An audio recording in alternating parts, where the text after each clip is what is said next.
19-cu əsrin ikinci yarısında Avropa musiqi mədəniyyəti, Fransız musiqi mədəniyyəti.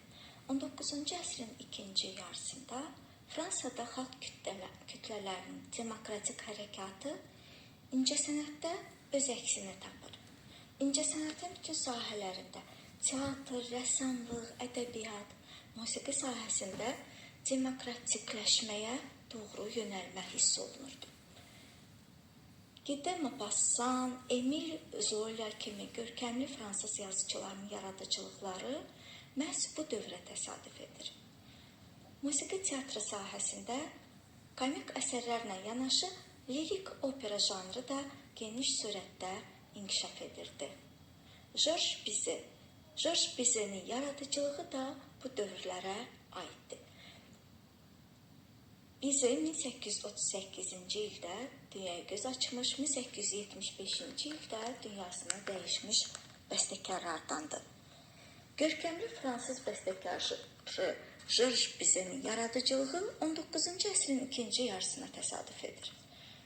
Dəqiqlik, aydınlıq, ifadə vasitələrinin yeniliyi, formanın həcmliyi, bitkinliyi bizi yaradıcılığına xas olan cəhətlərdir. Bizet'in müxtəlif janrlı yaradıcılığında opera xüsusi yer tutur. Bəstəkarın 50-60-cı illərdə yazdığı ilk operalarında müxtəlif janrlara müraciət etməsi aydın nəzərə çarpır. O, burjua cəmiyyətinə qarşı olan mübarizəsində realizmə yolu opera janrında tapmışdı. Bizet'in 70-ci illərdə yazdığı tam kamil əsəri onun bədii orijinal üslubunu bir daha aşkara çıxarmışdı. Yüksək qabiliyyətə malik olan dahi sənətkar, görkəmli opera bəstəkarı olmaq üçün bütün keyfiyyətlərə malik idi. Bizet'in əsl adı Alexander Sezar Leopold idi. O, 1838-ci ildə Parisdə zəhmətkeş ziyalı ailəsində anadan olmuşdu. Bir sıra romans və fortepiano pyeslərinin müəllifi olan atası nəğmə müəllimi idi. Anası Bizet'in ilk musiqi müəllimi olmuşdu. Bizet'in musiqi qabiliyyəti özünü çox tez, 4 yaşında ikən büruzə vermişdi. Artıq 10 yaşında ikən o, Paris konservatoriyasına daxil olur və bizə çox bacarıqlı pianoçuya çevrilir. Georges Bizet uşaq yaşlarından Charles Gounod'a xüsusi rəğbət bəsləyirdi. Fransız lirik operasının görkəmli sənətkarı olan Gounod 1818-1890-cı illərdə yaşayıb yaratmış Charles Gounod gənc bəstəkarın formalaşmasına istiqamət verərək öz müsbət təsirini göstərmişdi. Bizet'in musiqi marağı çox geniş və müxtəlif idi. O, arqan sinfində 1852-ci illərdə arqan sinfində məşğul olur, tez bir zamanda müvəffəqiyyət qazanırdı. Həmçinin tələbəlik illərində bəstəkarlıq texnikasına yiyələnmiş, bir pərdəli Doktor evi operasını, orkestr üçün uvertürası onun tələbəlik illərinə aid əsərlərindəndir. Bizet müsabiqəyə təqdim etdiyi Clovis və Clotilda kantatasına görə Roma mükafatına layiq görülür. Eyni zamanda Doktor Miracle operettası üçün də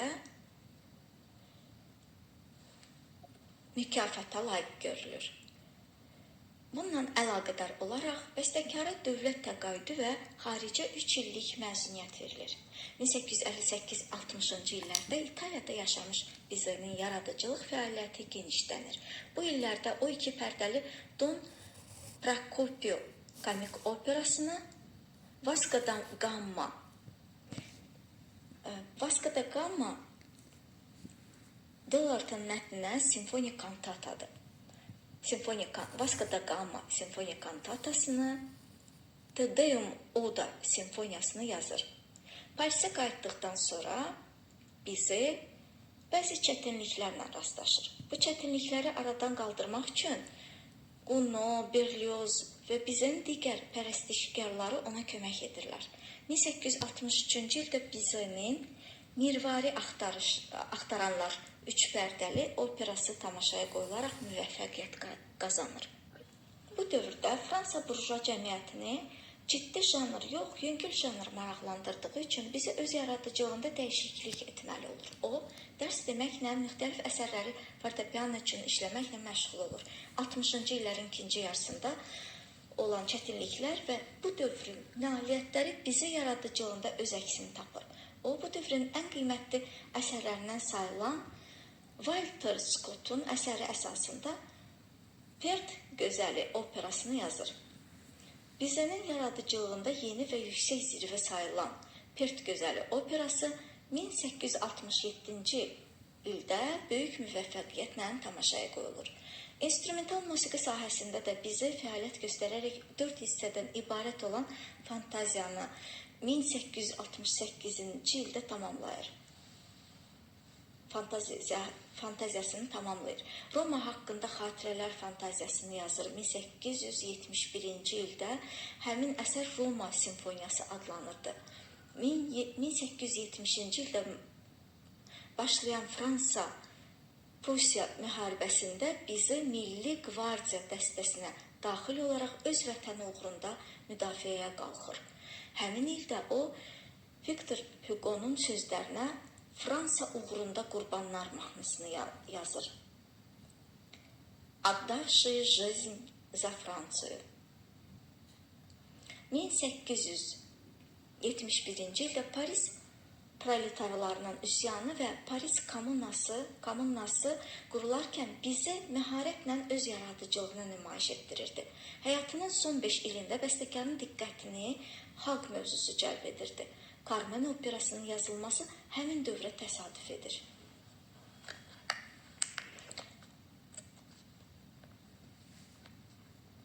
Bu dövrün əsərləri janr etibarilə müxtəlif idi. Lirik opera olan Cəmilə Müssenin 4 ərəb novellası əsasında yazılmışdı. Məhəbbət poeması olan bu opera o qədər də müvəffəqiyyət qazanmır. Dodenin Arleziyanka dramasına yazdığı musiqini bəstəkar 1872-ci ildə tamamlayır. Bu əsər bizi yaradıcılığının yeni qələbəsi idi. Bu illərdə o fortepianoda 4 əli ilə çalmaq üçün uşaq oyunlarını, vətənin virtürasını, qəhrəmanı Don Rodrigo operasını yazır. 1874-cü ildə bizi özünün məşhur Carmen operasını tamamlayır. 1875-ci ildə tamaşaya qoyulan opera o dövrdə heç bir müvəffəqiyyət qazanmır.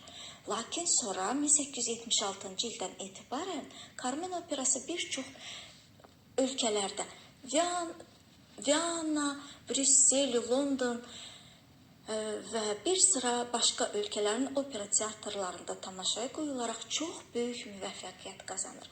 1878-ci ildə isə Peterburqda Carmen operası tamaşaya qoyularaq geniş kütlə dinləyicilərinin rəğbətini qazanır.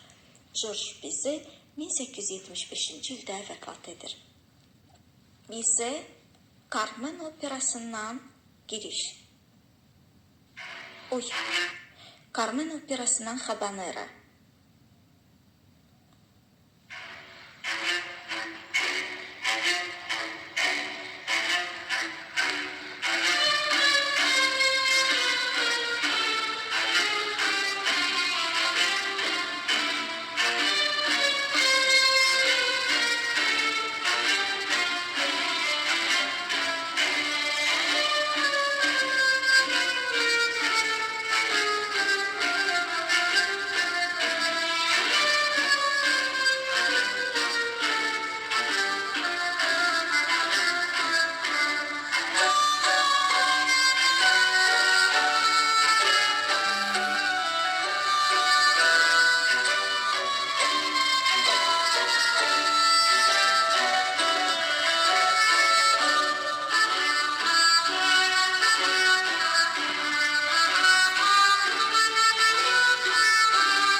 Bizə Carmen operasından uvertüra. Giriş.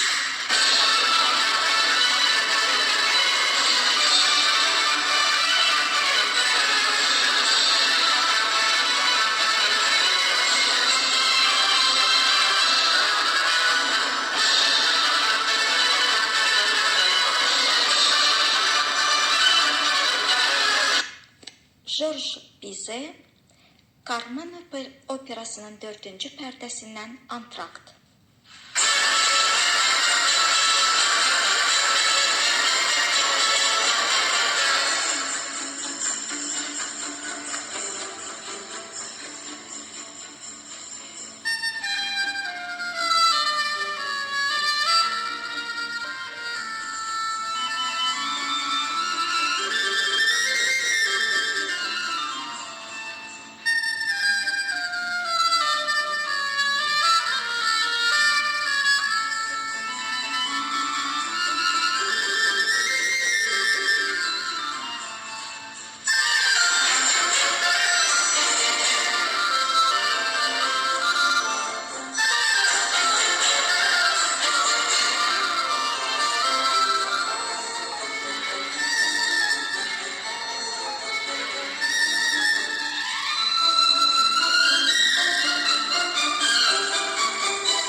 Həmçinin Ferenc Liszt, Brahms, Dvorak kimi bəstəkarların yaradıcılığı da 19-cu əsrin ikinci yarısına aid edilir.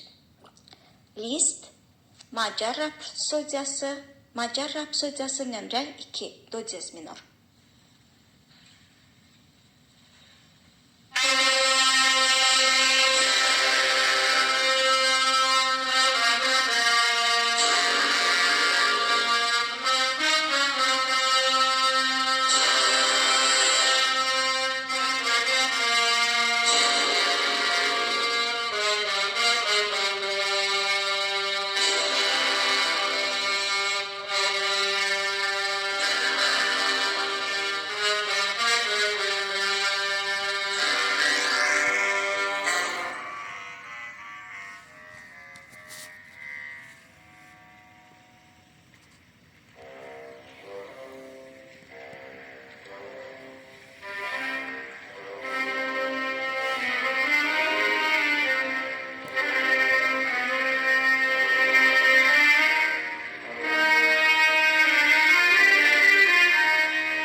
Johannes Brahms, Macar rəqsi nömrə 1, sol minorda.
Antonin Dvorak, Slavyan rəqsi nömrə 8, sol minor.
Dvorak Slavyan rəqsi nömrə 2 mi minor.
Əsrin ikinci yarısında Avropa mədəniyyətində İtalyan musiqisinin də böyük əhəmiyyəti vardı.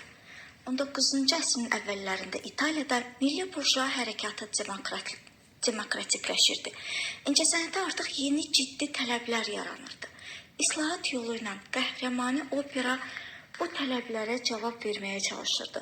Lakin belə bir reforma üçün, islahat üçün İtaliya hələ hazır deyildi. İtalyan operası öz milli xüsusiyyətlərini saxlamağa çalışaraq islahatla razılaşmaq istəmirdi. Bu dövrdə İtalyan operası kəskin böhran keçirirdi və həmin böhran müharibədən sonraki illərdə dirçəliş operası olan qəhrəmani İtalyan operasının çiçəklənməsi ilə tamamlandı. Və bu dövrlərə Giuseppe Verdinin yaradıcılığı səcəvidir. 1813-1901-ci illərdə yaşayıb yaratmış dahi İtalyan bəstəkarı Giuseppe Verdi İtalyan opera sənətinin görkəmli klassikidir. Bütün dünyada elə bir opera teatrı tapılmaz ki, orada bəstəkarın Aida, Rigoletto, Traviata və digər bu kimi əsərləri tamaşaya qoyulmasın. Verdinin musiqisi öz xəlqiliyi, rəngarəng melodikası ilə diqqəti cəlb edir. Yaradıcılığının 60-cı illərində bəstəkar 26 opera yazmışdı. Öz operaları ilə Verdi İtalyan operasını böhrandan çıxararaq yeniləmişdi. O, realist milli İtalyan, psixoloji cəhətdən əsl teatr musiqi sənətini yaratmağa müvəffəq olmuşdu. Giuseppe Verdi 1813-cü ildə Şimali İtaliyanın Buscetta şəhəri yaxınlığında olan Roncole kəndində anadan olmuşdu. O, kiçik yaşlarından səyyar musiqiçilərin ifa etdikləri mahnı və rəqslərə diqqət yetirərək İtalyan xalq musiqisini öyrənirdi. 12 yaşındaykən atası onu Buscetta şəhərinə aparır. Orada Verdi təhsilini davam etdirir. Verdinin ilk bəstəkarlıq fəaliyyəti 20-ci illərin axırına təsadüf edir. O, nəfəsli orkestr üçün marşlar, uvertüralar, fortepiano üçün bir neçə piyes, xor üçün əsərlər və başqa əsərlər yazır. 1831-ci ildə Milana gedərək konservatoriyaya daxil olmağa səy göstərir. Lakin konservatoriyanın rektoru onun musiqi qabiliyyətini lazımi səviyyədə qiymətləndirməyərək qəbul etmir. Verdi kənarda xüsusi şəkildə dərs almağa məcbur olur. Milan operasının bəstəkarı və dirijoru olan Vincenzo Lavinia'nın rəhbərliyi altında Verdi qısa bir müddətə bəstəkarlıq sənətinin əsaslarını öyrənir. Milanda Verdi öz Alberto 1839-cu ildə yazdığı Oberto operasını tamaşaya qoymağa nail olur. 1840-cı ildə Yalancı Stanislav və yaxud Hökümranlıq günü Mnemый Stanislav ili День царства komik operasını yazır. Ailə vəziyyəti səbəbindən bu opera müvəffəqiyyət qazanmır. Onun 2 uşağı və həyat yoldaşı vəfat etmişdi həmin ərəfədə. 1942-ci ildə tamaşaya qoyulan Nabucco 1843-cü ildə Lombardlılar operaları çox böyük müvəffəqiyyət qazanaraq bəstəkarı məşhurlaşdırır. Musiqinin sadəliyi, Kütləvi xalq səhnələrinin sərbəst ideya ilə əlaqələnməsi hamının diqqətini cəlb etmişdi. 40-cı illərdə Verdi demək olar ki, hər il bir və ya iki opera yazırdı. Ernani operası Hugo'nun əsəri əsasında yazılmışdı və çox böyük müvəffəqiyyət qazanmışdı. Ernani, Macbeth, Louisa Miller bəstəkarın bu illərdə yazdığı ən məşhur operalarındandır. Macbeth operası Shakespeare'in faciəsi əsasında yazılmışdı. Shakespeare dramaturgiyası Verdi'nin opera musiqisinin dramatik inkişafını istiqamətləndirmiş və gələcəkdə bəstəkar dəfələrlə Shakespeare yaradıcılığına müraciət edir. Macbeth operasının ilk tamaşası 1847-ci ildə çox böyük müvəffəqiyyətlə keçmişdi. 1848-ci ildə İtaliyada baş verən inqilabın təsiri nəticəsində Verdi Lignana döyüşü, Bitva pri Lignana ilk tamaşası 1849-cu ildə olmuş Lignana döyüşü operasını yazaraq tamaşaya qoyur. 1849-cu ildə bəstəkar Schiller'in Məkr və məhəbbət drama əsasında Louisa Miller operasını yazır. 50-ci illərdə Verdi 6 opera yazır. Hugo'nun Kral əylənir drama əsasında yazılmış Rigoletto operasının ilk tamaşası 1851-ci ildə Milanda olur. İspan dramaturgu Gutierrez'in draması əsasında yazılmış Troubadour operasının ilk tamaşası 1853-cü ildə Romada baş verir. Alexander Dumas'ın oğul Dumas'ın Kamelyanlı qadın draması əsasında yazdığı Traviata operasının ilk tamaşası isə 1853-cü ildə Venesiyada olur. Tarixi məzmunda yazılmış Siciliyanın dini yığıncağı, dini ibadəti Sicilyanskaya Вечерня operasının ilk tamaşası 1855-ci ildə Parisdə olur. Gutierrez'in draması əsasında yazılmış Simon Boccanegra operasının ilk tamaşası 1857-ci ildə Venesiyada həyata keçirilir. Oberin əsəri əsasında Bal Maskaradı operası 1859-cu ildə Romada tamaşaya qoyulur. Onun 1862-ci ildə bəstəkar Peterburq İmperator Teatrı rəhbərliyinin sifarişi ilə Taleyin Gücü, Sila Судьбы operasını yazırım. Bu münasibətlə Verdi 2 dəfə Rusiyada olur. Schiller'in dramı əsasında yazılmış Don Carlos operasının bəzi səhnələrində bəstəkar İspan xalq musiqi ritmlərindən istifadə etmişdi. Bu operanın inkişaf xətti Verdi'nin Aida və Otello operalarında öz əksini tapmışdı. Verdi'nin ən görkəmli operalarından olan Aida operası 1871-ci ildə yazılmış, ilk dəfə 1871-ci ildə Qahirədə, 72-ci ildə Milanda tamaşaya qoyulmuşdu. Opera Misir hökuməti tərəfindən sifariş edilmişdi. Aida operasında Sveç kanalının açılması münasibətilə sifariş olmuşdu. Aida operasından sonra Verdi uzun müddət opera yazmır. 70-ci illərdə şair Alessandra Manzoni'nin xatirəsini Requiem, həmçinin kiçik vokal əsərini Simli kvartet yazır. Vokal əsərləri isimli kvartet yazır. 1881-86-cı illərdə bəstəkar Shakespeare'in eyni adlı faciəsi əsasında Otello operası üzərində işləyir. Operanın ilk tamaşası 1887-ci ildə Milan La Scala teatrının səhnəsində tamaşaya qoyulur. Opera hədsiz dərəcədə böyük müvəffəqiyyət qazanır. Otello operası nəinki Verdi'nin yaradıcılığında ən böyük nailiyyət idi, həmçinin Shakespeare mövzusunda da ən yaxşı opera idi. Bəstəkarın Shakespeare'in komediyası əsasında yazdığı son operası olan Falstaff ilk dəfə 1893-cü ildə tamaşaya qoyularaq böyük müvəffəqiyyət qazanır. Falstaff operasından sonra bəstəkar bir sıra kiçik həcmli əsərlər yazmaqla kifayətlənir. Verdi 1901-ci ildə Sant Agatada vəfat edir. Giuseppe Verdi, Aida operasından marş.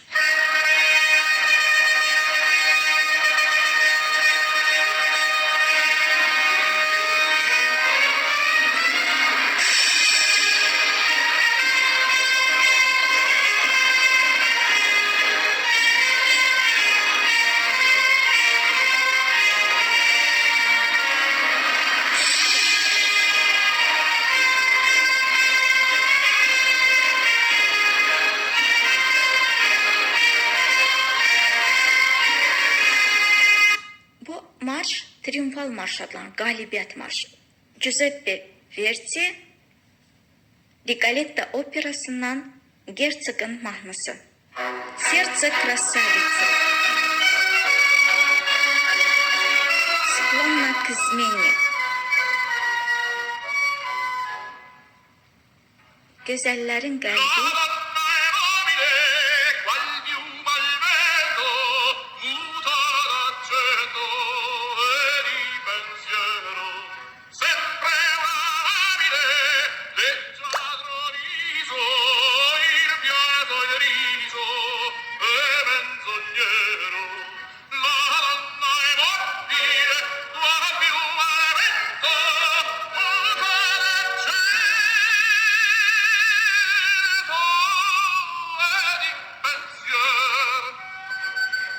Bunu tenor sesli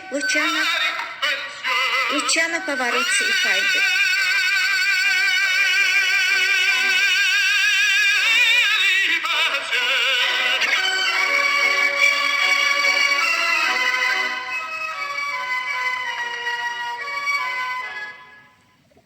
Giuseppe Verdi Traviata operasından Violetta'nın aryası.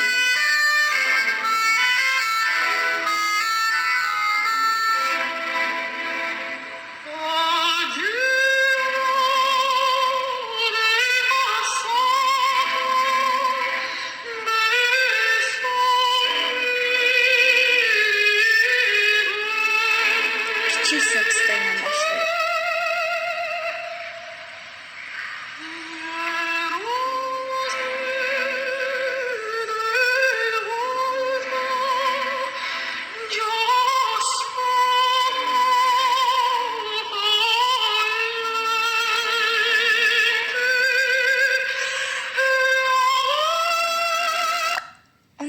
Əsrin ikinci yarısında Avropada Norveç musiqi mədəniyyəti də inkişaf tapır.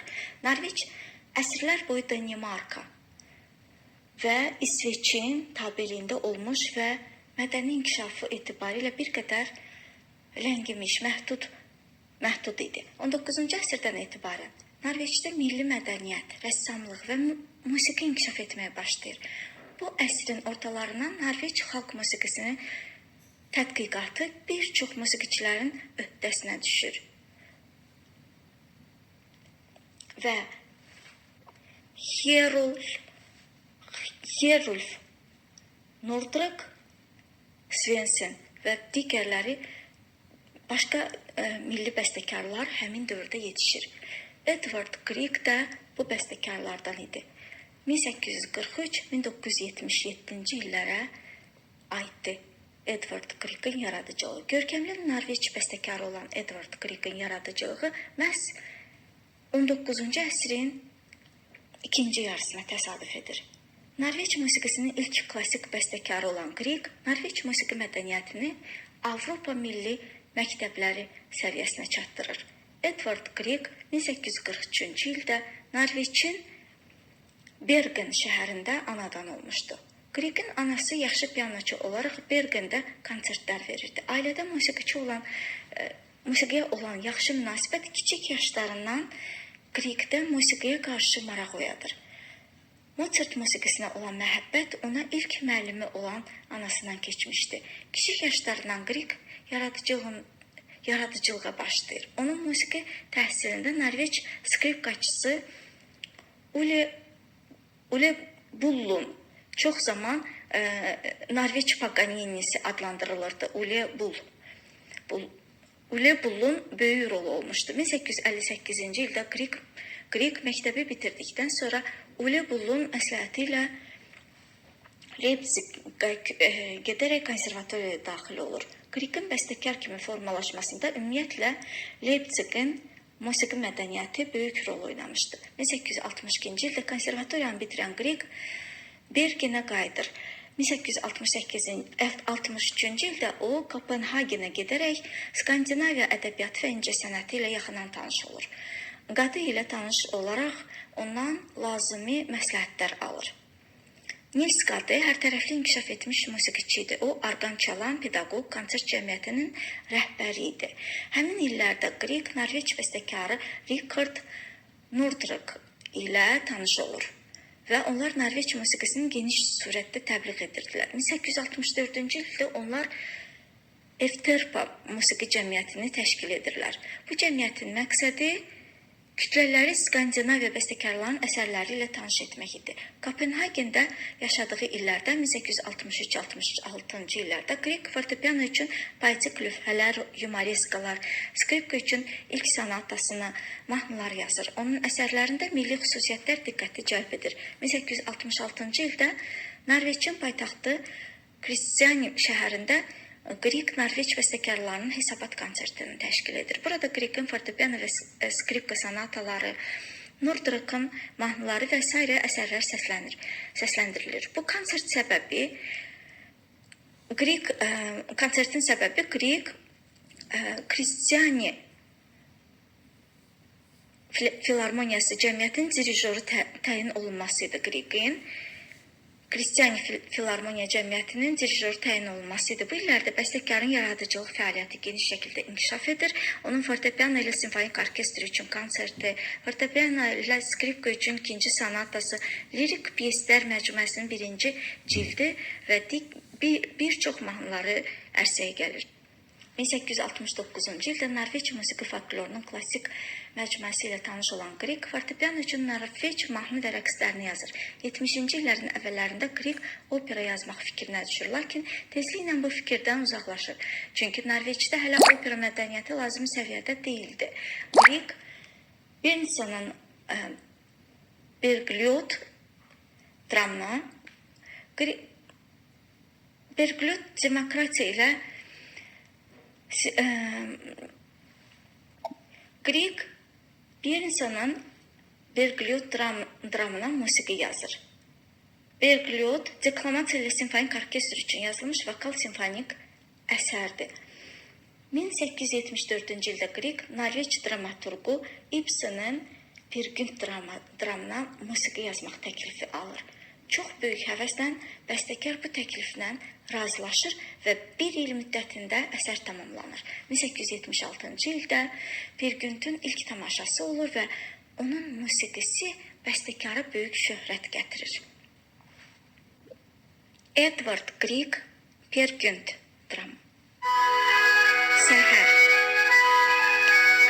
Səhər əhval-ruhiyyəsi.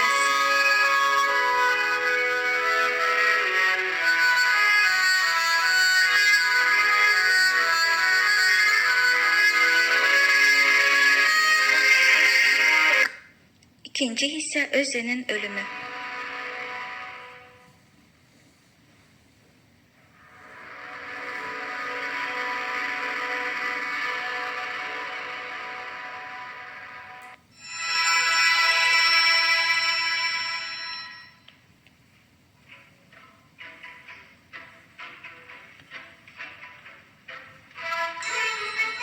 Anitra'nın rəqsi. Özdenin ölümü.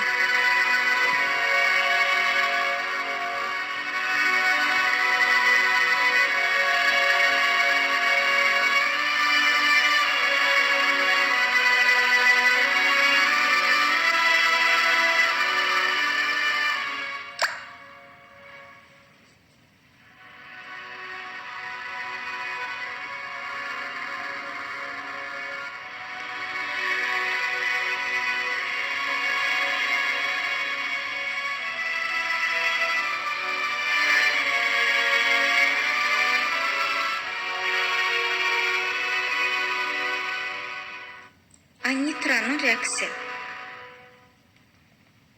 Anitra'nın rəqsi.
operasında.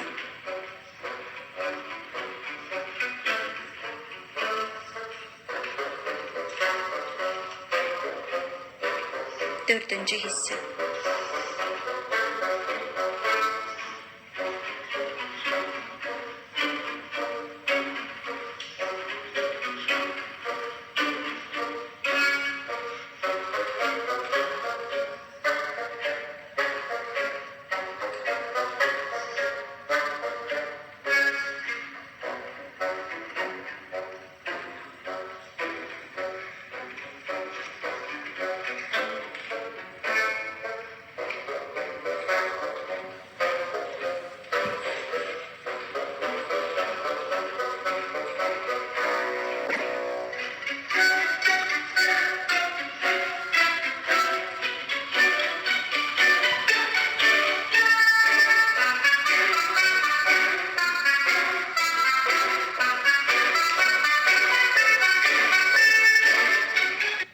Bəstəkarlıqla məşğul olmaq naminə Grieg dirijorluqdan uzaqlaşaraq Norveçin gözəl təbiətli yerlərində məskən salır.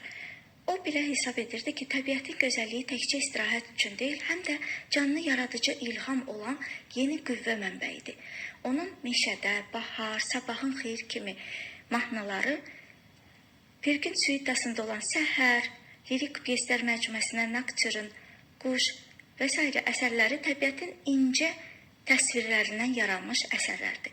1878-ci ildən etibarən Grieg Avropanın bir çox şəhərlərində öz əsərlərinin ifaçısı kimi çıxış edir.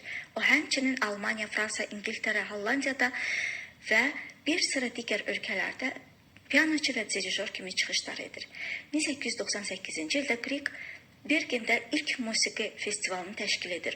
Bu festival Norveçin mədəni həyatında böyük rol oynamışdı. 70-80-ci illərdə Griegin yaradıcılığı janr etibarıyla müxtəlifləşir. O, fortepiano üçün 1875-ci ildə ballada, 78-də simli kvartet, 1881-ci ildə fortepianoda 4 əl ilə çalmaq üçün Norveç rəqsləri, 84-cü ildə fortepiano üçün Holberg dövründən suitasını yazır. Eləcə də fortepiano ilə violonçel üçün 1883-cü ildə sonata, 87-ci ildə fortepiano ilə skripka üçün sonata, 1883-cü ildə lirik pyeslər məcmuəsinin 3-cü hissəsini, 86-da 4-cü cildini yazır. Bir qədər sonra o məcmuənin 5-ci və 6-cı cildlərini, bir sıra vokal məcmuələr yazır. Həmçinin xalq mahnılarını işləyib tərtib etməklə məşğul olur.